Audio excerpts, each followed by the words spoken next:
Poulard Green. As some of you know, you are from this area, this town. Once upon a time, I moved to Los Angeles, California, where I became a commercial actor, a theater actor, where I won NAACP Theater Awards, Los Angeles Cine Awards, Broadway World Awards, you know, stuff like that. And I made some travels back home, not in ways that would scare most of y'all, but I knew God was on my side. And as you can see, I'm still standing here today, even though, I was hitchhiking and all that other stuff. Because I'm supposed to be here doing exactly what I'm doing right here, right now.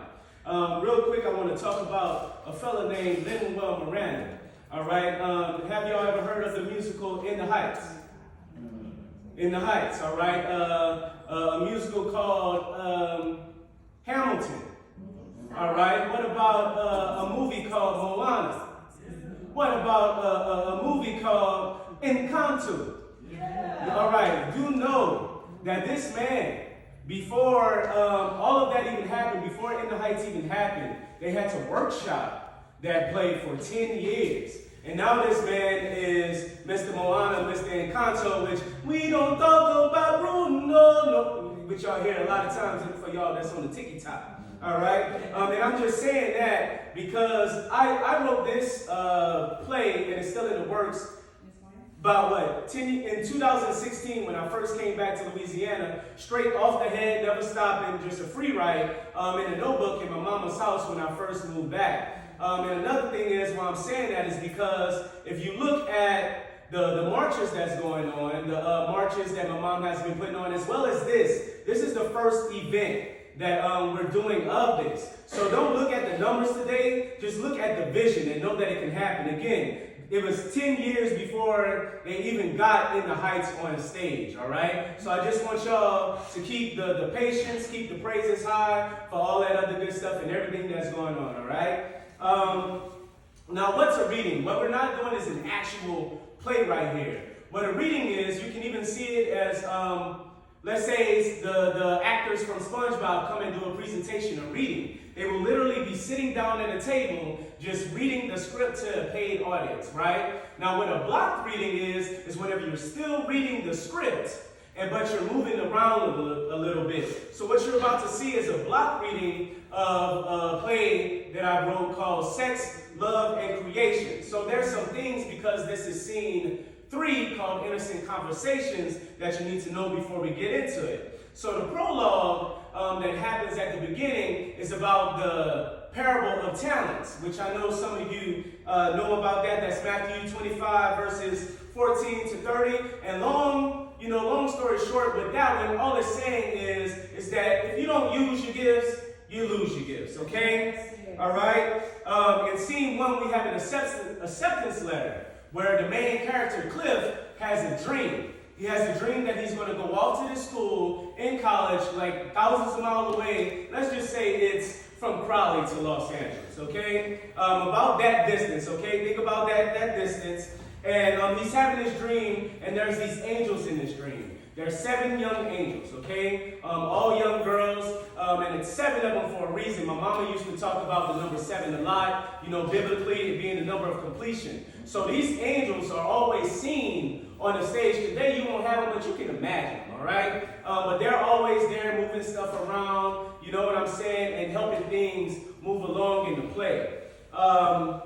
Another thing is scene 2 is called Judge Not. Now quick, because there's some things that you're going to have to remember, because remember, we're not seeing the whole play. We're in scene 3. Judge Not, before Cliff gets to college, he's dating this girl. And he goes off to go to school, and this girl is still back home. But what he finds out before he even goes to the school is that this girl is actually messing with a close friend of his that she actually is sleeping with. And then, on his first day of school, right, he ends up sleeping with another girl who also happens to be sleeping around on her boyfriend, who is also sleeping around with somebody else. Y'all get what I'm saying? This is high school, college stuff, but also y'all adults probably understand the same thing as well, all right? So what happens is, what Cliff talks about, there's a ongoing thing about the juicy fruit, okay? So juicy fruit is, if y'all in high school, right, and somebody pulls out a piece of gum, what usually happens? Everybody sticks their hand out for that piece of gum, the juicy fruit. So Cliff's girlfriend that he left back home we using juicy fruit to talk about her no-no areas. What happens is that the first thing that she tells him is, I will ha-ha you. You understand? I will offer you this, my juicy fruit. So that's what the joke is. He didn't have to, go ask for it. She offered it. Who in class is offering you their juicy fruit? But she's offering that juicy fruit to him. All right? Next is, yes, and that's all. So things to remember is the parables of talents, the 7 angels, the juicy fruit, and that Cliff and Shakayla, remember that name, Shakayla, who's his girlfriend from back home, are still together when the scene starts. Okay? And yes, and do also remember that everybody was still kind of messing with everybody in the scene prior. So without further ado, here is scene 3, Innocent Conversation from Sex, Love, and Creation, written by myself. So also in the reading, there's a person reading the stage directions. Right now, I'm the person reading the stage directions, okay? So here we go. A fresh-faced girl enters the stage.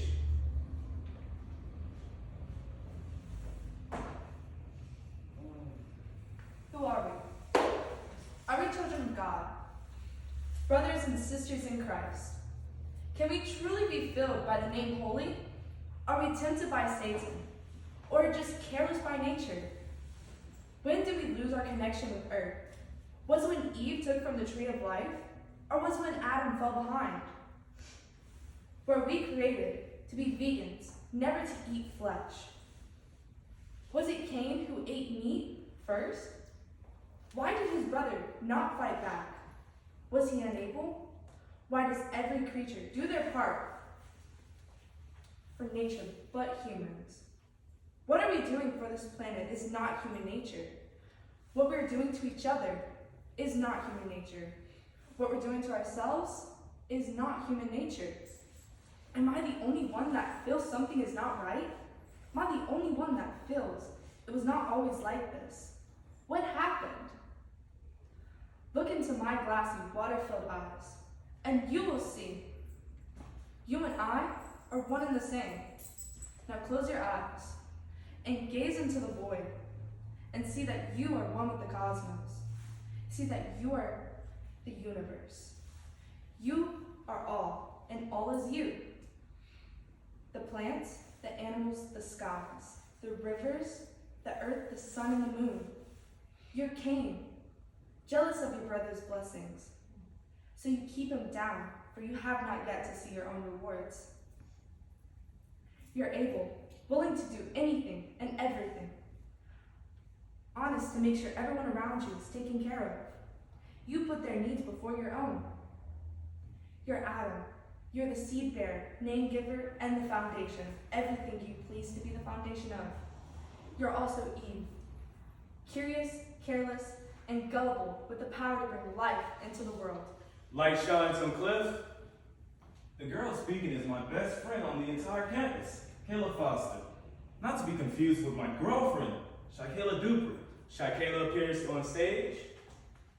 That's Shakayla. This is Kayla. Y'all got that? Cool. Now say it with me, okay? Shakayla.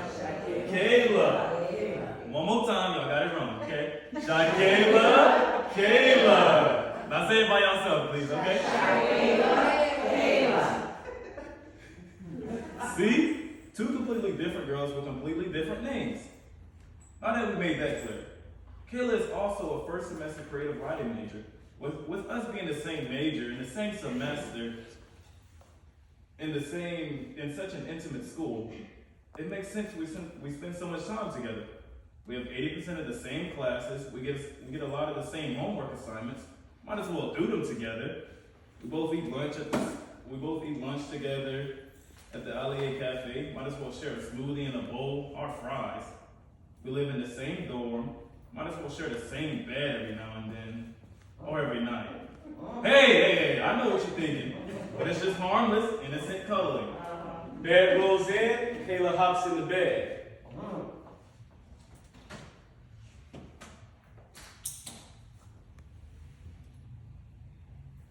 There is one thing we don't share, our beliefs. She says, My God and your God are no different. It's all the same. No, it's not the same God. Your God does not align with the Bible. And how do you know? How do I know what? How do you know that Jesus wasn't just a man like you, who just knew how to tap into his God-given abilities? And that's how he was able to do all of these magical, mystifying, indescribable things. Maybe they considered him a sorcerer, and that's why they hung him on the cross. They hung Jesus on the cross because he claimed to be the Messiah, and he was. Says who? The Bible. So pretty yet so stupid. The Bible says he was born from a virgin. How do you know Mary didn't make that story up for herself? Maybe she was embarrassed of the fact that she got knocked out by some random dude who ran off on his ass after he got a taste of her milk and honey. Better her milk and honey than a piece of that juicy fruit. I'm serious, Cliff. Giving the man a piece of that juicy fruit is very serious. They laugh. Cliff lays in the bed and wraps his left arm around her. She lays her head on his heart. That's I like to talk to you about these things. There are only a few things you talk about that can brighten up the darkest of places. Yeah? What's that? Your family, your hometown, the Jackson 5 miniseries, every Lion King movie ever made. Kayla, when was the last time you talked to her? I'm talking to you now. You know what I'm talking about. I thought we were talking about God. This is about God. When I first met you, you couldn't speak enough about God. How God answers your prayers. He's the reason you're in school. He's going to help you, help your hometown. He put Kayla, shy Kayla, in your life to be the God-fearing wife you asked him for. And one day, she will bear your God-fearing kids. He did all of that, and he will do more. But how do you know? When I was 3 years old, my mother sent me to tell my father she was leaving him and taking me with her. Not too long after, my father's driving up at our house with another woman in the car. My mom was struggling to get me and her in the house, and she was mad he came with the woman. So she threw a brick at his windshield. We got in the house, and she got us up all the strength to put all the furniture stacked up in front of the door. Boom! One kick from my dad, and they all came tumbling down.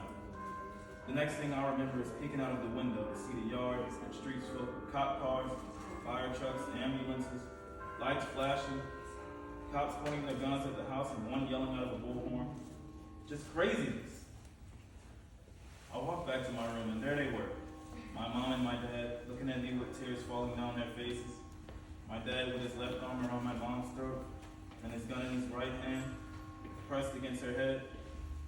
Gun to head. And what does my mom do? She starts to sing. The lights dim as the mother sings his eyes on a sparrow. The dancers crowd the stage to simply listen.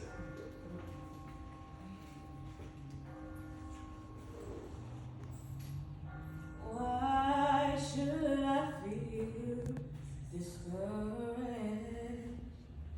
And why should the shadows come? Why should my heart feel lonely and long for help?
The dancers leave the stage. The lights come back up.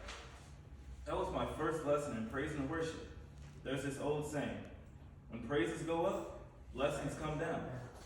While she was singing, there was this feeling that came over me.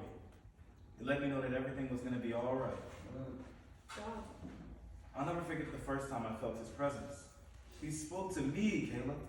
My mom cried out to him and he spoke to me, the child. Why? Because you were innocent. When Adam and Eve ate the fruit from the tree of life, That juicy fruit! God, they became aware that they were naked, afraid that God will see them this way. So they hid. God then found them, clothed them, and even said that they became like him and the angels. Eating from the tree of life gave them knowledge to know the difference between good and evil. And because they knew they were no longer kids, they were no longer innocent. Kids are innocent. Kids don't know they're naked. When my little brother was little, he would take off his pamper and run around the house with his cute little baby butt out. He seemed so happy. My dad told me I did the same thing when I was at that age. As we grew older, we both stopped. We learned there are things a child can get away with that an adult can't. Don't do it or suffer the consequences. Now close your eyes. Come on, Cliff. Okay. Now imagine being in a world where you can walk around naked with no judgment, no matter what age, no matter where you are, or what you look like.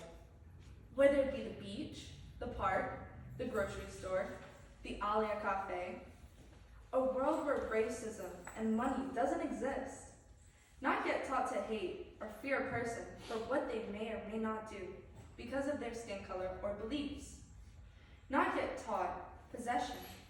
What one person has, the other person has. And if the other person doesn't, you share it. A world before you're programmed to walk like this, talk like this, and be like this. This is a world in which everyone remains a child forever, forever loving, forever caring, forever connected with the plants, animals, all of mankind, and oneself. Forever connected with God. This is a world in which the innocent thrives. Open your eyes whenever you're ready, Cliff. When you first heard God, you were 3 years old, still innocent, not yet poisoned by the fruits of this world. Matthew 5:8 says, "Blessed are the pure in heart, for they shall see God." You were pure, and still are. Well, I'll be. You know the book, the chapter, the verse, and recited it by heart. I thought you didn't believe. I never said I didn't read, nor did I ever say I didn't believe. I just don't take the Bible literally like you do. I don't deny that there's a higher power, but for that power to damn you to hell, it just doesn't sit right for me.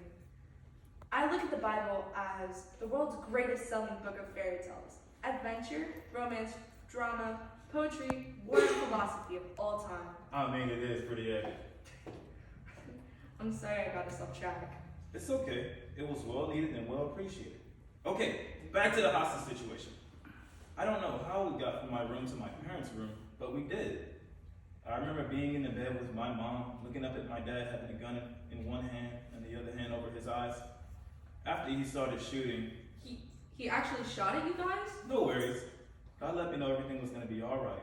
Remember, when my dad started shooting, the cops came in shooting. He shot one cop and in return got shot 15 times in the back. And guess what? Teary-eyed, she shakes her head no. Everybody left that house alive.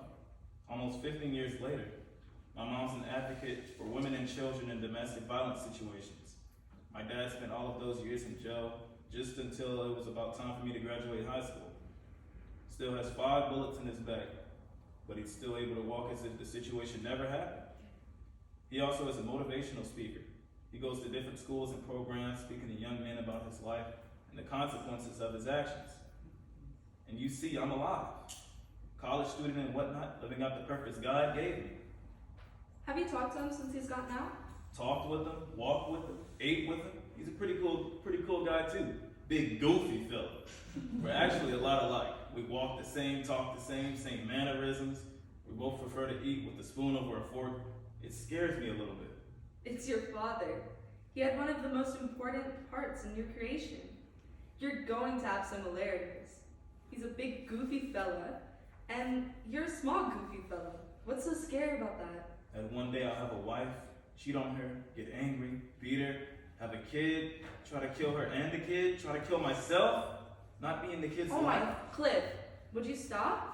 Do you really believe you'd do something like that? You are of your father, but you're not your father. I'm already showing signs. I already cheated on Kayla. I have random anger tantrums, throwing stuff, punching holes in walls. I can explode at any given moment. Wait, you cheated on me? You know who I'm talking about. The situation between you and Shaquille will eventually work itself out. As for your anger problems, you're a writer, a good one at that. Let it out, man, and then share it with the world. No holding back. You do know what the Bible says about talents, right? Matthew chapter 25, verses 14 to 30. Well, Habib, you know the book, the chapter, and the verses. But, wait, you didn't recite them by heart. I thought you believed. Girl, nobody got time for that. It's 2022. Y'all can Google it after the program. I'm glad you're here. I'm glad you're here. Do you believe us being in each other's lives is God's doing? I know it is, and I thank him every chance I get. They slowly go in to kiss. Right before they touch lips, Kayla puts her head down and Cliff kisses her forehead. It's getting late. We have a paper due tomorrow. Don't you want to go get that done? Well, I'd rather just stay in here with you if you don't mind. I don't think that's a good idea. It's a 15-minute free ride assignment. I'll just wake up early and knock that bad boy out real quick. Ray said he may visit tonight after work. Did I fail to mention that Kayla has a boyfriend? I guess it would be wise to get that paper done now, huh? You know what they say. Why hold off until tomorrow what you can get done today? Cliff starts to walk away. Cliff, Yeah? Good night, Kayla. He looks at her for a moment and then begins to walk away. Cliff! What? May I ask that when you pray tonight, keep me in your mind? You never leave. Cliff exits. The light dims. End of scene 2. And that's our people. Again, you know who I am. Our singer was Francina Wilson, who was also, yeah, y'all in a musically gifted and talented program whenever we were in high school and middle school with Mr. Pruitt. So it's crazy because I did all this Hollywood stuff and got all this other professional training, but there's still stuff that her voice can do that I cannot. So I give praises for that. We have Mari on the phone over there, like student to be on. Yeah, she stepped in today to be Shy Caleb. Right?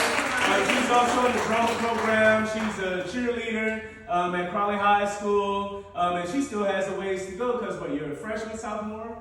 A sophomore, so that's one of the babies. I still have a little time with her. And I'm going to let them, our big kids here, go ahead and speak for themselves. Let them know who they are. Ladies first. All right. I'm Brazen Drama. I go to Cali High School. I'm a junior. I'm in the drama and band program. And that's Yeah. And she played Caleb. Not to be confused with Shy Caleb. Yeah. Hello, my name is Kevin Goodley. I am a senior at Crawley High School. Coming to high school, I signed up for marching band and drama, and I stayed in there until my senior year, so I've been in there for 4 years each. And I really love music and I love acting, and being in drama, singing in musicals is the best thing ever. I get to sing and I get to act. Yeah. Finding my journey through high school was kind of hard, but this year I have enlisted into the Army National Guard, and I'm hoping that future is going to be bright. And when I come back, I do not mind doing this again. And, so I also give praises, especially for Kevin. I mean, there's some kids that remind me of myself at that age, but Kevin is like the humor, the way he talks, the way he stands, reminds me so much of who I was, and I'm so excited to see who he's going to become. I know God has his hands on him, And honestly, if it wasn't for Kevin and as well as other teachers and students and even the principal that just left, I probably wouldn't be the permanent substitute at Crowley High right now for the Crowley Middle School and Crowley High band.